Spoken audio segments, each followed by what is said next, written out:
تلاش علم عبادت تو درس تسبیح ہے، جہاد جستجو علم یہ بلندی ہے، جہاد جستجو علم یہ بلندی ہے۔ الحمدللہ رب العالمین والصلاة والسلام علی سید المرسلین، اما بعد فاعوذ باللہ من الشیطان الرجیم، بسم اللہ الرحمن الرحیم، الصلاة والسلام علیک یا رسول اللہ وعلی آلک واصحابک یا حبیب اللہ، صلاۃ والسلام علیک یا نبی اللہ وعلی آلک واصحابک یا نور اللہ۔ بعض اوقات ہم بات کر جاتے ہیں، ہمیں اس بات کا احساس نہیں ہوتا، اچھا بعض اوقات احساس ہو جاتا ہے لیکن اس کے اظہار کرنے کی ہمیں ہمت نہیں ہوتی۔ احساس ہو جاتا ہے کہ یار غلطی تو ہو گئی، اچھا غلطی چار آدمی کے بیچ میں ہوئی ہے، اکیلے میں نہیں ہوئی ہے، یہ کسی ایک کے سامنے غلطی کی ہے، غلطی ہو گئی، غلطی کا مجھے احساس ہو گیا، بات غلط کر چکا میں یا مجھے احساس ہوا ہے، لیکن اس کے اظہار کرنے کی طاقت نہیں ہوتی کہ یار لوگ کیا کہیں گے۔ اب اس پر میں پرچ کروں گا، اگر کچھ اس پر کلام ہو جائے بابا کہ اب اس کا اظہار کرنا ہے، اظہار کیسے کرے؟ کسی کی دل آزاری کر دی ہے، اب وہ پتہ چل گیا کہ دل آزاری تو ہو گئی ہے، اور وہ بیچارہ اگرچہ مروت میں بول نہیں رہا لیکن یہ کنفرم ہے کہ دل آزاری کی ہے، تو اس میں یہ کہ ایک تو توبہ واجب ہے، دوسرا یہ کہ جس کی دل آزاری کی ہے اس سے معافی مانگنی ہوگی۔ اب وہ شیطان جو نا وسوسے ڈالے گا، یار اپنے مطلب اس کے سامنے ویلیو ڈاؤن ہوگی، فلاں ہوگا، بہرحال جو بھی ہو، آخرت کی بہتری اسی صورت میں کہ اس سے معافی مانگے۔ یہاں تک کہ اگر شوہر بیوی کی دل آزاری کر بیٹھے تو یہ بہت توہین کی بات سمجھی جاتی ہے کہ وہ شوہر اور بیوی سے معافی مانگے۔ معافی تو مانگنی پڑے گی، توبہ بھی کرنا ہوگا، معافی بھی مانگنی ہوگی۔ حتیٰ کہ استاد اگر شاگرد کی دل آزاری ناحق کر دے تو استاد کو بھی معافی مانگنی ہوگی، اور ہر صورت میں توبہ تو ہے ہی ہے، اللہ تعالیٰ کی جناب میں بھی توبہ کرے گا اور شاگرد سے معافی مانگے گا۔ ایون اگر پیر مرید کی دل آزاری کر بیٹھے ناحق تو پیر کو بھی معافی اپنے مرید سے مانگنی ہوگی۔ ہاں یہ الگ بات ہے کہ پیر یا استاد سزا دے سکتے ہیں ضرورتاً، جو شریعت نے اس کی حدود مقرر فرمائی اس کے دوران۔ ہاں اب اگر پیر یا استاد نے سزا دے دی غلط فہمی کی وجہ سے، مگر دی سزا ہے اس کو ادب سکھانے کے لیے، اور بعد میں پتہ چلے تو غلط فہمی میں سزا دی تھی، تو اس کو حق تلفی نہیں کہیں گے، یہاں معافی مانگنے کی ضرورت نہیں ہے۔ لیکن بعض اوقات یہ کہ اس کی ضرورت نہیں ہوتی، نہ ادب سکھانا مقصود ہوتا ہے، خواہ خواہ مطلب یعنی کہ جھاڑنے کی عادت ہوتی ہے۔ تو اب اس طرح اگر استاد نے کیا، پیر نے کیا، امام نے کیا، خطیب نے کیا، شوہر نے بیوی کے ساتھ کیا، ماں باپ نے اولاد کے ساتھ کیا، تو جہاں اس طرح کا معاملہ پیش آیا کہ جہاں شریعت نے اجازت نہیں دی تھی پھر بھی دل آزاری کر دی ہے، تو اب یہاں توبہ اور معافی مانگنی ہوگی، اس کو راضی کرنا ہوگا۔ واللہ تعالی اعلم ورسولہ اعلم، عز و جل و صلی اللہ تعالی علیہ وآلہ وسلم۔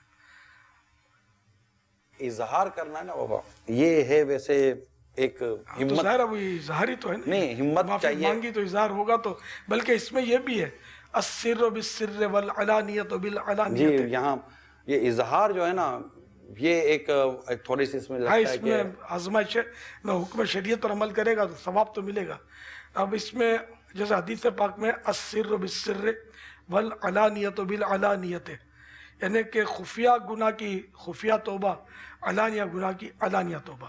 اب کسی کو 10 آدمیوں کے سامنے جھاڑ دیا، نا حق جھاڑ دیا، اب کان میں بول دیا ویری سوری، یہ کافی نہیں ہے.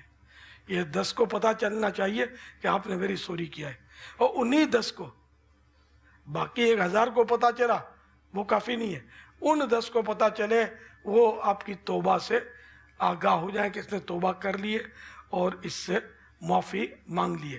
اور ہر صورت میں خالی ویری سوری کہنا کافی نہیں ہوتا, وہ اس طرح معافی مانگنی ہوتی کہ واقعی معافی ہو.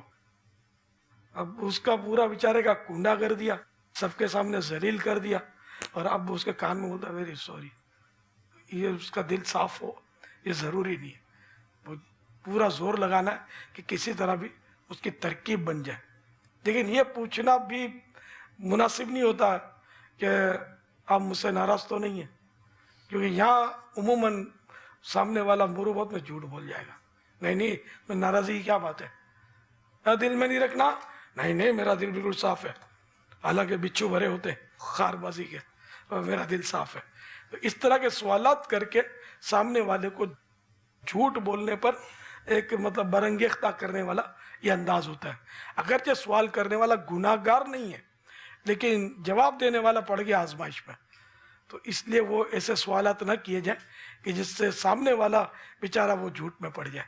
ہم کو دوسروں کو بھی گناہوں سے بچانا چاہیے. اور اس طرح کے تو معاشرے میں اتنے سوال آتے ہیں جس کی انتہا نہیں, کہ جو بندے کو جھوٹ میں ڈال سکتے ہیں, اور ایک تعداد ہے جو جھوٹ میں پڑ جاتی ہے اس طرح کے سوالات سے. اس میں ایک دوسرے پہلو کی طرف میں توجہ چاہوں گا کہ آپ بھی توجہ اس پر دلا دیں کہ نگران نے اپنے ماتحت کے ساتھ بات کی اور لوز ٹاکنگ کر لی, اور وہ بات اس کو نہیں کرنی چاہیے تھی. اس کو احساس ہوا کہ نہیں کرنی چاہیے, اور یا کسی کے بارے میں کمزور بات کر دی اور اس کو احساس ہوا کہ نہیں کرنی چاہیے. والد نے بیٹے کے سامنے ایسی بات کر دی, استاد نے شاگرد کے سامنے کر دی, تو کسی بڑے نے چھوٹے کے سامنے کر دیا. اب ایسی صورت میں اس کو احساس ہوا, اب دوبارہ اس کو یہ کہنا کہ یار میرے سے یہ بات ہو گئی ہے, اس میں بھی عموماً زبان بھاری پڑتی ہے. تو یہ زبان جو ہماری بھاری پڑتی ہے, کیونکہ یہ جب غلطی کرتی تھی تو بڑی ہلکی ہو گئی تھی, لیکن جب غلطی کا ازالہ کرتی ہے تو بھاری ہو جاتی ہے. تو زبان کا کریں کیا؟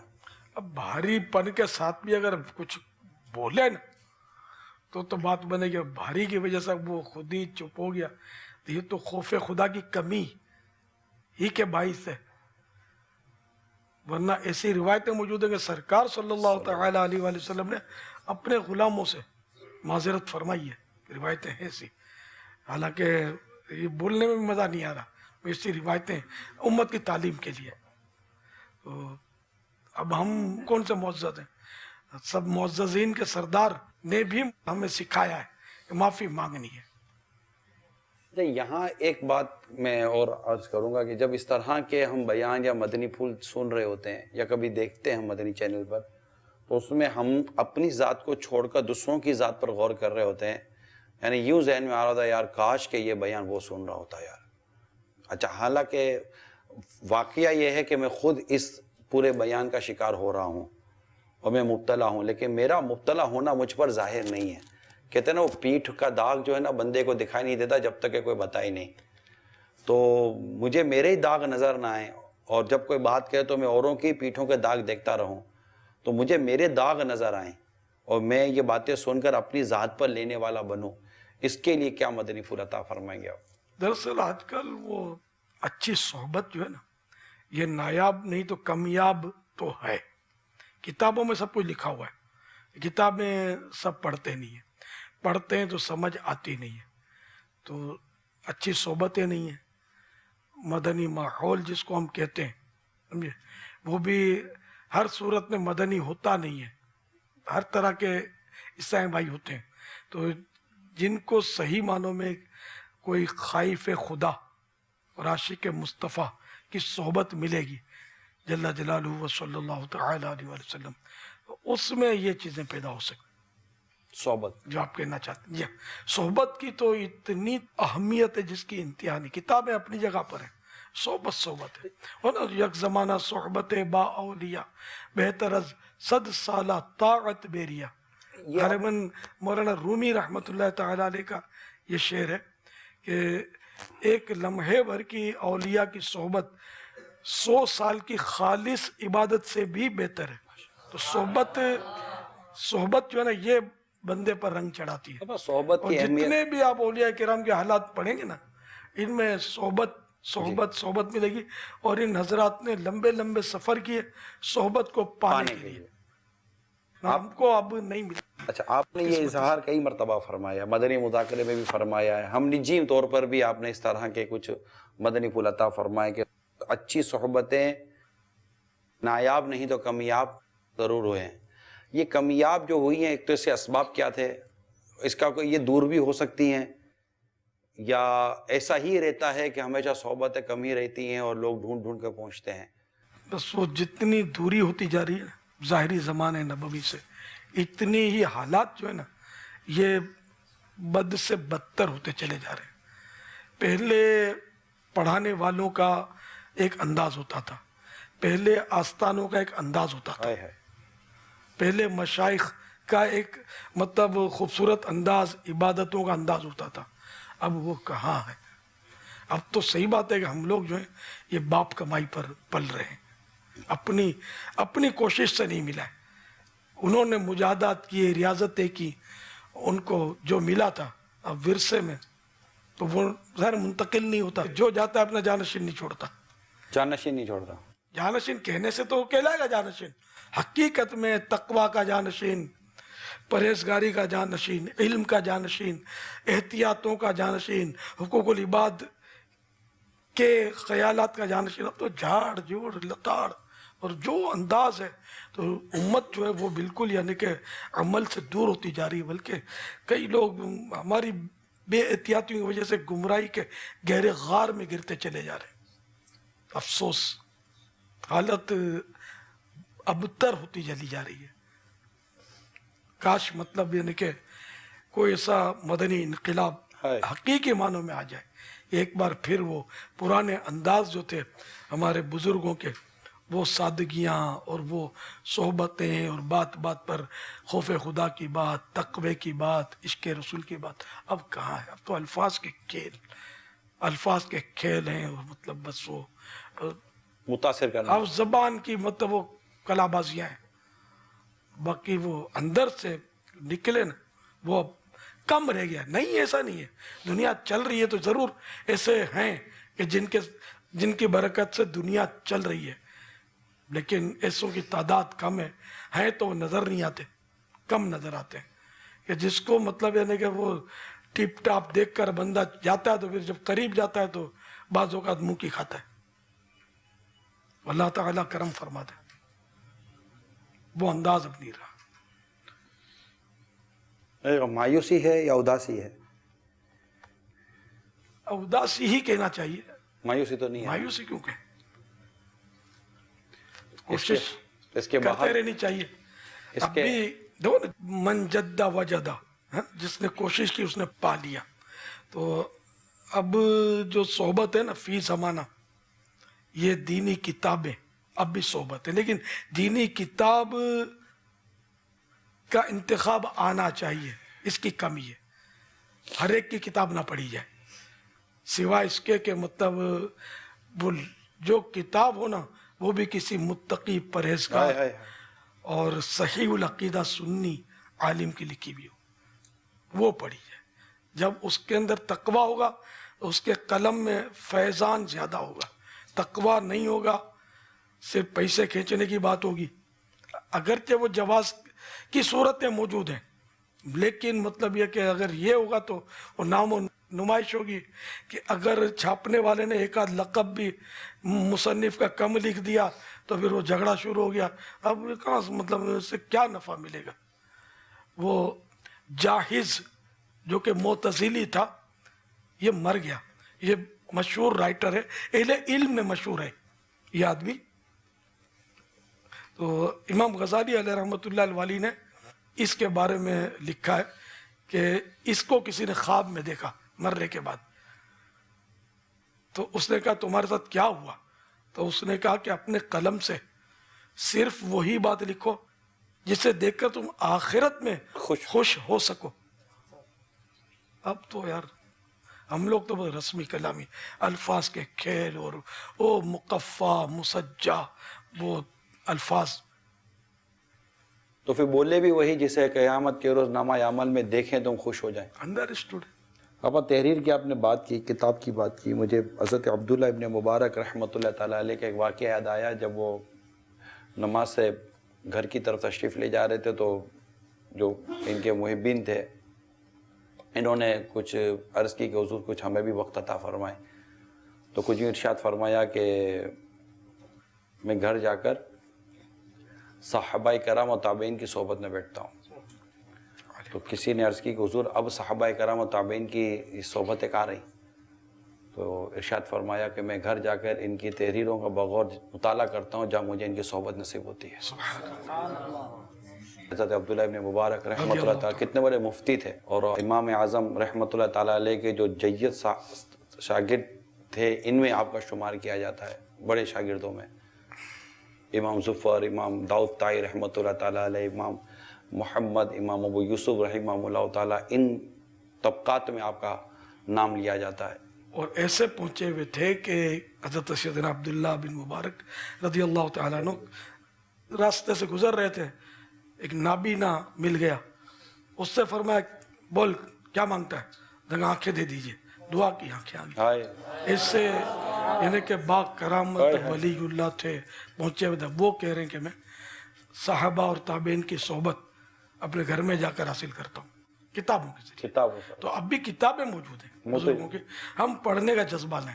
سرکار اعلیٰ حضرت کی کتابیں، امام غزالی کی کتابیں ہے نا، اس کے علاوہ اور بہت ساری کتابیں جو ہمارے بزرگ لکھ کر ہمیں دے گئے. اب تو ترجمے بھی ہو رہے ہیں لیکن پڑھنے والا کہاں. جیسے کہ اب میں اپنی بات کرتا ہوں، ٹھیک ہے نا، میں تو کتنا پڑھا ہوں اندازہ ہوگا. یہ اندازہ ہے الحمدللہ. باقاعدہ جس کو پڑھنا کہتے ہیں. تو مجھے صحبت کس کی ملی؟ اعلیٰ حضرت کی کتابیں یا احیاء العلوم وغیرہ، تو یہی تو بول رہی ہیں سب صحبتیں. باقی باقاعدہ اگر دیکھو تو یوں مبالغہ کرو تو جائے استاد خالی ہے. میرا کون استاد ہے؟ کس کا نام لیں گے آپ بطور استاد میرے لیے؟ اللہ کی رحمت ہے. تو یہ کتابوں کی صحبت صحیح معنوں میں لے، خالی سرسری ہم لوگ دیکھ لیتے ہیں، اس کو بار بار پڑھنا پڑتا ہے. امام غزالی علیہ رحمۃ اللہ الوالی کی کتابوں احیاء العلوم مکتبۃ المدینہ نے شائع کی، منہاج العابدین مکتبۃ المدینہ نے شائع کی. الحمدللہ رب العالمین. اس کے علاوہ میں مدنی مشورہ دے رہا ہوں، فیضان سنت ہے. فیضان سنت میں خود کہہ سکتے ہیں کہ سینکڑوں کتابوں کا فیضان ہے. فتاوی رضویہ، بحر شریعت، یہ کتابوں کا فیضان ہے.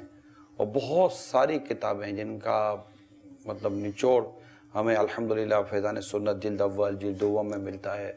اور بھی ہیں، پردے کے بارے میں سوال جواب، کتنی کتابوں کا اس کے اندر ہے. اچھا، یہ کفریہ کلمات کے بارے میں سوال جواب، مفتاب قول نقل ہیں، یعنی یہ ایک بہت عظیم کتاب ہے. اگر اسپیشلی جو اہل علم طبقہ، علماء یا طلباء کرام کا جو طبقہ ہے، ان کے لیے میں خاص طور پر عرض کر رہا ہوں کہ کفریہ کلمات کے بارے میں سوال جواب جو کتاب ہے، اس میں سوال کے ضمن میں جو جواب ہے مفتاب قول ہے، موجودہ حالات اور واقعات کے پیش نظر کہ اس وقت اس قول پر کیا فتویٰ ہوگا، وہ قول اس کتاب میں نقل کیا گیا ہے. تو یہ بڑی اہم کتاب ہے اور اس میں سیکھنے اور سمجھنے کے بھی پھر مدنی پھول بھی کافی ہیں، واقعات بھی ہیں، حکایات بھی ہیں، آیات بھی ہیں، روایات بھی ہیں.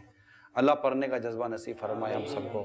محمد اختر اتاری، آپ کی بارگاہ میں عرض ہے کہ آپ نے جیسا فرمایا کہ میرا کوئی استاد نہیں ہے، تو مجھے ایک اسلامی بھائی ملا جس کا نام عبدالغفار، کھارا در میں آپ کے ساتھ 1 کلاس سے لے کر 5ویں تک پڑھا ہے، تو اس کے بارے میں رہنمائی ارشاد فرما دیجیے. میں نے درس نظامی تو نہیں کیا، وہ اسکول کی، تو یوں تو جس سے ایک لفظ بھی سیکھا وہ استاد ہے. تو میں نے وہ اپنا جملہ محتاط رکھنا کہ یوں سمجھیں گویا میرا کوئی استاد نہیں. یہ جو میرا انداز ہے نا، اس میں کوئی میرا استاد نہیں ہے. جزاک اللہ خیرا. ورنہ تو ظاہر قرآن کریم بھی پڑھا کسی سے، تھوڑی سی قراءت کی مشق بھی کی تھی، کچھ گردانیں بھی یاد کی تھی، تو یوں تھوڑا تھوڑا یوں. لیکن یہ جو انداز ہے اس میں کوئی استاد باقاعدہ نہیں ہے میرا، جائے استاد خالی یوں کہہ سکتے. وضاحت ہوگی. جزاک اللہ خیرا. صحبت پر آپ فرما رہے تھے، ایسی صحبتیں مطلب ہم میں سے کوئی چاہے کہ میں ایسی صحبت دیتا ہوں، جو میں ایسی صحبت دوں گا، ہم میں سے کسی کا ذہن بنائے کہ میں ایسا بنتا ہوں، صاحب صحبت بنوں گا، کیسے بن سکتا ہے؟ کیسے دعویٰ کرے گا؟ میں سوچ رہا ہوں میں صاحب صحبت بنوں گا, جو میرے پاس آئے گا کچھ نہ کچھ لے جائے گا. احیاء العلوم دعویٰ کر رہی ہے, میرے پاس آ جاؤ, یوں بنا دوں گی تم کو. یعنی کوئی یہ دعویٰ نہ کرے یوں کیا پاؤ میرے پاس کچھ نہ کچھ ملے گا. جو واقعی ایسا ہوگا نا قابل آدمی, وہ دعویٰ نہیں کرے گا, وہ نظر آ جائے گا. جو پھلدار شاخ ہوتی ہے نا وہ جھکی ہوئی ہوتی ہے, جس کے پھل نہیں ہوتے وہ کرتی ہے. سورج کہتا نہیں ہے کہ آ جاؤ میری روشنی لے لو, وہ نکل آتا ہے تو سب جگہ روشن ہو. دیکھو اس دور میں کم از کم اللہ کی رحمت سے دعوت اسلامی کا مدنی ماحول ایسا ہے کہ جس میں ایمان کی حفاظت بے شک کا الحمدللہ بہت سامان ہے الحمدللہ. اس کے ساتھ ساتھ اعمال کی اصلاح کی بھی وہ صورتیں, نمازوں کی حفاظت, محافظت, بہت کچھ ہے دعوت اسلامی کے مدنی ماحول میں. تو اس سے بھی اگر صحیح معنوں میں وابستہ ہو جائیں, کچھ نہ کچھ اگر صلاحیت ہے تو ذمہ داری اگر مل گئی, مدینہ نہ ملی تو بھی اپنے اوپر ذمہ داریاں ڈالے. 12 مدنی کام ہے جو سب کو کرنے چاہیے. ہفتہ وار اجتماع میں حاضری ہو, علاقائی دورہ ورے, نیکی کی دعوت میں شرکت ہو, فیضان سنت کا درس دینے سننے کے لیے کوئی لمبے چوڑے عہدے کی ضرورت نہیں ہے, سب کے لیے اس کی اجازت ہوتی ہے. تو مدنی قافلے میں سفر, اس کے لیے کوئی ذمہ داری تنظیمی ضرورت نہیں ہے. ہر مہینے کم از کم 3 دن مدنی قافلے میں سفر ہو. مدرسۃ المدینہ بالغان پڑھانے کے لیے تو چلو پھر بھی وہ ذمہ دار سے ترکیب بنے گی, پڑھنے پر کوئی ذمہ داری نہیں کی ضرورت نہیں ہے. نہیں پڑھے تو پڑھیں یا ویسے جا کر بیٹھیں اور وہاں ایک مدنی ماحول بنے. تو اس طرح مدنی مذاکرے کی ترکیب ہو, مدنی چینل دیکھنے دکھانے کا سلسلہ ہو, تو انشاءاللہ عز و جل اس سے بھی ایک اچھی صحبت کا کام چل سکتا ہے. وہ بہت ابھی جیسے آپ نے مدنی چینل کا آپ نے فرمایا نا, یہی ٹی وی دیکھ کر لوگ بگڑتے ہیں, تو کیا ٹی وی دیکھ کر لوگ سدھر نہیں سکتے؟ مدنی چینل آپ کے سامنے کتنوں کو ماشاءاللہ ٹی وی پر کچھ نظر آتا ہے تو لوگ اپنے بال بھی ایسے بنا لیتے ہیں, اپنے حلیہ بھی ایسے بنا لیتے ہیں. اگر یہی ٹی وی کے اوپر دعوت اسلامی نظر آئے گی تو کیا عجب کہ اس کو دیکھ کر بھی لوگ اسی طرح ڈھل جائیں. وہ مجھے ایک چٹکلا یاد آیا, وہ پچھلے سال کی بات ہے. میری بڑی بہن نے بتایا کہ کسی سائمن نے, اس کے 2 بیٹے ہیں, تو ایک بچہ جو ہے نا وہ بڑا مطلب ضد کر رہا ہے, ایک جھنڈا دے دو, تمہارا جھنڈا میرا جھنڈا. تو بولا وہ مدنی چینل پر تم جھنڈا دکھاتے ہو نا تو یہ لپکتا ہے لینے کے لیے, تو اسکرین سے تو جھنڈا اس کو ملے گا کیسے. پھر وہ ضد کرتا ہے, روتا ہے, میں اس کا جھنڈا لوں گا. تو بیٹے 2 تھے, وہ ایک لپکتا تھا. میں نے کہا ابھی ایک کو جائے گا تو دوسرا بیچارہ اداس ہوگا. پھر میں نے وہ 2 جھنڈے دیے, میں نے 2 جھنڈے ان کو دے دو. تو یہ کہ جھنڈا لینے لگے دوڑا. تو اسی طرح کوئی یعنی کہ وہاں گناہ بھرے سلسلے ہوتے ہیں دیگر چینلز میں, تو بچے اس پر بھی تو لپکتے ہوں گے, دوڑتے ہوں گے. ڈانس دیکھ کر خود بھی تو ناچتے ہی ہیں نا بچے گھروں میں معاذ اللہ. تو اپنے اس میں مرحبا یا مصطفیٰ کے نعرے لگائیں گے جھنڈے لے کر, اور وہ جھنڈے والدین سے ضد کر کے لیتے ہوں گے. والدین پسند نہیں کرتے ہوں گے تو بھی دلوانا پڑتا ہوگا. تو الحمدللہ مدنی چینل دیکھنے دکھانے کی بھی ترکیب ہو نا. اور میں تو یہ کہوں گا کہ مدنی چینل کی دعوت نیکی کی دعوت ہے اور کار ثواب ہے. اگر ہم دیں گے نا کسی کو, کہ اس میں ظاہر ہے کہ ثواب ہی کے کام ہوتے ہیں مدنی چینل میں. فضولیات تو ہے نہیں, گناہ بری تو صورت بعد میں آئے گی. الحمدللہ شریعت کے مطابق یہ مدنی چینل جو ہمارا یہ نشریات پیش کرتا ہے, اور ڈکی چھپی بات بھی نہیں ہے, عام طور پر لوگوں کو پتہ ہے. اس کو دیکھیں بھی دکھائیں بھی. گھر میں صرف اور صرف مدنی چینل چلے نا تو انشاءاللہ بڑی برکتیں ہوں گی, اور نیکیوں کا خوب گھر میں جو ہے نا وہ رواج ہوگا. آپ سے سوال یہ ہے کہ اس بارے میں رہنمائی فرمائیں کہ روحانیت کیسے ملے اور خشوع و خضوع, اس حوالے سے رہنمائی فرما دیں. اللہ خاشعین کی صحبت ملے گی تو خشوع بھی ملے گا, اور یہ نایاب ہے. نایاب نہیں تو کمیاب تو بہرحال ہے, اور نایاب سی ہے تقریباً, بہت دشوار ہے اس کا اصول. اب یہ کہ ان چیزوں کے اصول کے لیے اس طرح کی روایات حکایات وغیرہ پڑھی جائیں تو اس سے ایک جذبہ ملتا ہے. اور مزید یہ کہ بندہ کوشش کرے, تو کوشش کرنے سے بھی حاصل ہو جاتا ہے. اور مقتدى المدینہ کی کتاب ہے خوف خدا، بہت پیاری کتاب ہے، جی بہت پیاری کتاب ہے، 100-125 صفحے کی ہے، جی پڑھنے سے خوف خدا بھی، اور ایک ہے کتاب مقتدى المدینہ کی توبہ کے بارے میں روایات اور حکایات، اس میں بھی خوف خدا سے حوالے سے بہت پیارے پیارے مدنی پھول ہیں۔ احمد رضا تاری، مرکز جامعۃ المدینہ، درجہ دورہ حدیث شریف۔ باپا یہ معلوم کرنا تھا کہ مسجد میں جائیں اور اعتکاف کی نیت کریں تو اس صورت میں مسجد میں رہنے پہ ثواب ملے گا۔ تو اب کوئی نماز کے لیے جا رہا ہے اور علماء کرام کی زیارت کی نیت سے جا رہا ہے اور اعتکاف کی نیت اندر نہیں کی، یا کسی نے عادتاً اعتکاف کی نیت کر لی، تو کیا اس صورت میں بھی ثواب اس کو ملتا رہے گا؟ اگر اعتکاف کی نیت جب یاد آئی کر لی تو اب ثواب اعتکاف کا بھی شروع ہو جائے گا، نہیں کی تو نہیں ملے گا ثواب۔ اگرچہ نماز کی نیت سے آ رہا ہے تو اس صورت میں بھی اعتکاف کی نیت ضروری ہے؟ ضروری نہیں ہے، مسجد میں اعتکاف کی نیت مستحب ہے، ثواب کے ثواب کا کام ہے، بھول گیا تو رہ گیا۔ سرکار صلی اللہ علیہ وسلم نے فرمایا کہ حسین مجھ سے ہے اور میں حسین سے ہوں، اس کی وضاحت فرما دیں۔ قال رسول اللہ صلی اللہ تعالی علیہ وآلہ وسلم حسین منی وانا من حسین، یعنی حسین مجھ سے اور میں حسین سے ہوں، اس کی مرآت شریف شرح، یعنی میں اور حسین گویا ایک ہی ہیں، ہم دونوں سے محبت ہر مسلمان کو چاہیے، مجھ سے محبت حسین سے محبت ہے اور حسین سے محبت مجھ سے محبت ہے۔ بعض لوگ یہ کہتے ہیں کہ جیسے کچھ کام ہوتے ہیں نا، جیسے شرعاً ممانعت ہوتی ہے، لیکن کہتے ہیں کہ جی کیچڑ صاف کرنے کے لیے کیچڑ میں تو اترنا پڑتا ہے، پھر ظاہر سی بات ہے کپڑے وغیرہ بھی خراب ہوتے ہیں، ایسے اس طرح وہ مثال لے کے سمجھاتے ہیں۔ اور جیسے کچھ چیزیں وہ ہیں جیسے قیامت کی جو نشانی ہے، کیا وہ تو ختم ہونی نہیں ہے، تو ہم جتنی بھی کوشش تو جیسے کرنی چاہیے، لیکن ہم ختم تو وہ ہونی نہیں ہے، تو وہاں جا کر جیسے کام کیا جائے، تو اس حوالے سے آپ کیا فرماتے ہیں؟ آپ اتنی دور کا کو آتے ہیں، لا املأن جہنم، ہم جہنم کو ضرور بھریں گے، اپنے آپ کو پیش کر دے جہنم بھرنے کے لیے، اللہ تعالیٰ نے فرمایا میں جہنم کو ضرور بھروں گا، تو خود پیش کر دے معاذ اللہ، تو جہنم سے بچنے کا سامان نہ کرے، اس کا مطلب وہ ہے کہ مطلب کتے کو مارنا ہے تو کیچڑ میں سے پتھر اٹھا کر اس کو مار دے، اور پتھر ہے نہیں، ہاتھ دھو لے، یہ سب عقلی دلائل ہے، شرعی دلائل نہیں ہے۔